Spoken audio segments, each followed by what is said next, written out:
செய்து பூஜிக்கும் பக்தி அதிலும் உன்னை காணலாம். பசி என்று தன் முன் வந்து கையேந்தி கேட்கும் போது தன் உணவை தந்தால் கூட உன்னை காணலாம். உன்னை காண பல கோடி இங்கு வாரி இறைக்கிறார்கள்.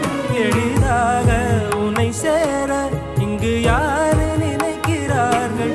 அலங்காரம் அதில் நீ இல்லை, அகங்கார மனதில் இல்லை.